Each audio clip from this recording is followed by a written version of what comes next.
Hello दोस्तों, मैं जी स्वागत करता हूँ आपके अपने चैनल जीत फुरी पर। आज की इस वीडियो में देखेंगे अपन पार्ट 14 दूर देश की बात। कक्षा 4 की एडगेट अभ्यास पुस्तिका यानी कि पर्यावरण पुस्तिका 2023-24 की अपन सॉल्व कर रहे हैं। तो इसमें अपन 24 पार्ट को सॉल्व करेंगे। अपन ने 1 से लेकर 23 पार्ट तक का पूरा सॉल्यूशन देख लिया है, तो आप वो डिस्क्रिप्शन में लिंक पे जाकर आप पूरी की पूरी प्लेलिस्ट देख सकते हैं। ठीक है ना। यहाँ पर अपन क्या करते हैं, सबसे पहले इस भूमिका को पढ़ते हैं ताकि अपन को आंसर्स अच्छे से समझ में आ सके। तो हर वीडियो की तरह इस वीडियो में भी अपन इसको पढ़ेंगे। तो चलिए अपन पढ़ लेते हैं। रंजीत ने अपनी इंजीनियरिंग की पढ़ाई पूर्ण कर ली है, ठीक है ना, और एक मल्टीनेशनल कंपनी में जॉब करने लगने पर बहुत खुश था। अपनी कंपनी ने उसे अपने अमेरिका स्थित कार्यालय में 6 महीने का कार्य करने का अवसर प्रदान किया, तो उसे विश्वास ही नहीं हुआ।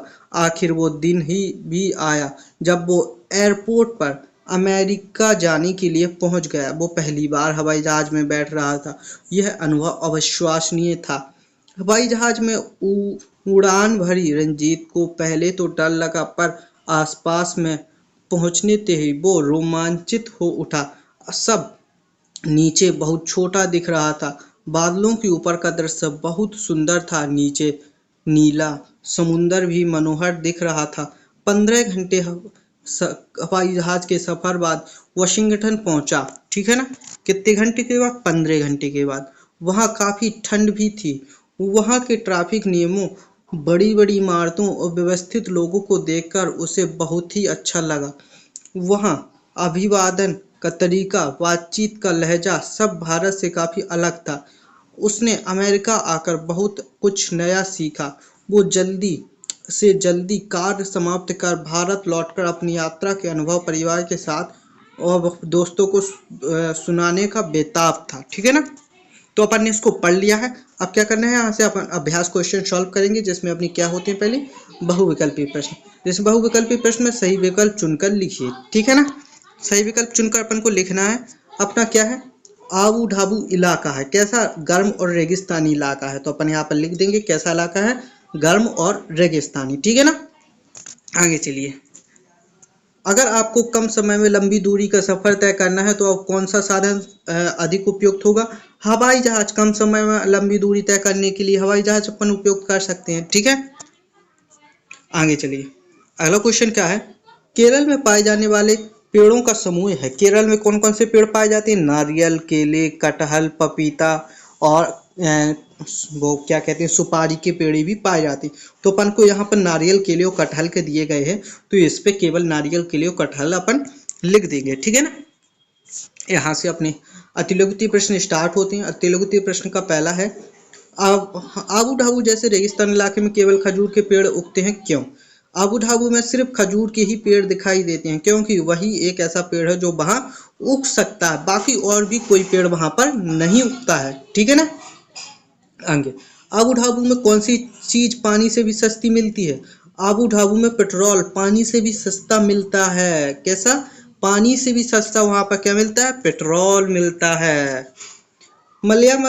मलयालम में चिट्टपन को क्या कहते हैं? मलयालम में चिट्टपन को पिता के छोटे भाई को कहते हैं, यानी कि अपने चाचा को क्या कहते हैं? चिट्टप्पन कहते हैं। क्या कहते हैं? चिट्टप्पन। ठीक है ना। चाचा को कहते हैं, पिता के छोटे भाई यानी कि आपके चाचा। ओके। लघुत्तरीय प्रश्न, रेगिस्तानी इलाकों के लोग कैसे कपड़े पहनते हैं और क्यों? वहां के लोग ढीले ढाले सूती कपड़े पहनते हैं, क्योंकि वहां पर गर्मी बहुत होती है। ठीक है ना। क्या होती है? गर्मी बहुत होती है। केरल राज्य की कोई 4 विशेषता लिखी। देखिए, केरल के घरों के आसपास हरियाली होती है। वहाँ के सभी जगह ठंडा पानी मिलता है। केरल में सबसे ज़्यादा बारिश होती है। वहाँ पर मुख्य पेड़ नारियल, केले, पपीते, सुपारी, कटहल है। ठीक है ना। तो यह आप उन्होंने 4 विशेषताएं उसकी लिख दी हैं। आगे चलिए। शशि और शांता मालू के घर पहुंचने के बाद आश्चर्यचकित क्यों हो गए थे? शशि और शांता अपने आसपास बहुत सारे पेड़ देखकर आश्चर्यचकित हो गए थे, क्योंकि शशि और शांता दुबई में रहते थे, यानी कि आबू ढाबू में रहते, तो वहां तो दूर दूर तक इतने सारे हरियाली नहीं मिलती थी, पेड़ पौधे नहीं मिलते थे, इसलिए वो आश्चर्यचकित हो गए थे। ठीक है ना। आगे चलिए। अपन को एक नोट दिया गया है। नीचे दिए गए नोट पे ध्यानपूर्वक देखिए। आयताकार बॉक्स में चाही गई जानकारी को रेखा खींचते हुए प्रदर्शित कीजिए। ठीक है ना, तो अपन इसे थोड़ा बड़ा कर लेते हैं इतना। अब इसको रेखा प्रदर्शित करते हैं।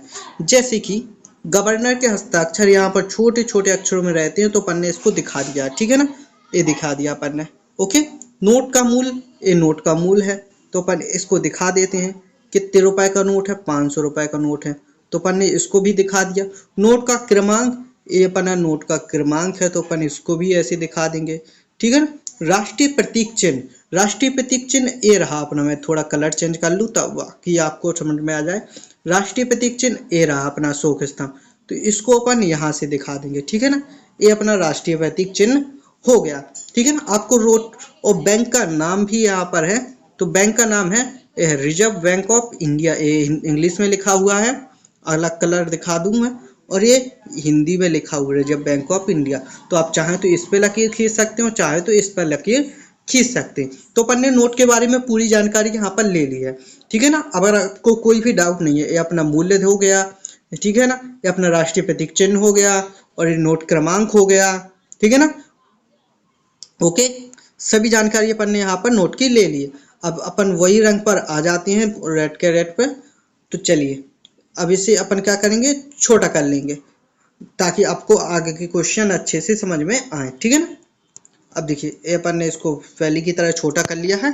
अब क्या अपना प्रश्न, द्वितीय प्रश्न है, पाठ के आधार पर लिखिए आबू ढाबू और केरल में क्या अंतर है। आबू ढाबू और केरल के अंतर को अपन को यहाँ पर लिखना है। जैसे आबू ढाबू और केरल में मौसम कैसा होता है, आबू ढाबू में गर्म होता है, केरल में ठंडा होता है। जमीन कैसी होती है, यहाँ रेतीली होती है, हरियाली होती है। भाषा यहाँ पर अरबी बोली जाती है, मलयालम बोली जाती है। नोट यहाँ पर दिरहम चलते हैं, यहाँ पर रुपए चलते हैं। कपड़े कैसे पहने जाती है, ढीले ढाले, यहाँ पे धोती शर्ट पहनी जाती है, आपने तो देखा होगा फिल्मों में। ठीक है ना, और पेड़ पौधे यहाँ पर केवल खजूर के होते हैं, यहाँ पर नारियल, केले, कटहल के होते हैं। भोजन कैसा होता है यहाँ पर, देखिए हरियाली तो वहाँ पर होती नहीं, तो ज्यादातर मांसाहारी भोजन होता है। यहाँ पर शाकाहारी और मांसाहारी दोनों भोजन होते हैं। इमारतें कैसी होंगी, ऊंची ऊंची इमारतें होती हैं, बहुत ऊंची ऊंची इमारतें होती हैं। देखिए अपन ने दुबई में सुना होगा सबसे बड़ी बुर्ज खलीफा है। ठीक है ना, यहाँ पर छोटे बड़े घर, हर प्रकार के घर आपको देखने को मिल जाते हैं। अब देखिए अब क्या है यहाँ पर अपना पेंसिल की सहायता से विभिन्न प्रकार के सिक्कों की छाप बनाएं, उनका मूल्य भी लिखें। तो देखिए अपन ने पेंसिल की सहायता से यहाँ पर विभिन्न प्रकार के सिक्कों की छाप यहाँ पर उलझानी है। जैसे यहाँ 10 रुपए का सिक्का, 5 रुपए का, 2 रुपए का, 20 रुपए का, 1 रुपए का सिक्का। तो यहाँ पर नीचे एक ऐसी लकीर भी आपको दी गई है, तो वहां पर अपन लिख देंगे 10 रुपए। ठीक है ना, ऐसा। यहाँ पर 5 रुपए, ठीक है ना, यहाँ पर 2 रुपए, ओके, और यहाँ पर 20 रुपए। यहाँ पर लिख देंगे अपन कितने, 1 रुपए। ठीक है ना, 1 रुपए ऐसे नीचे लिख देना। और रुपए पूरा लिखना चाहो तो ऐसे रुपए भी लिख देना, रुपए ऐसे भी लिख सकते हैं।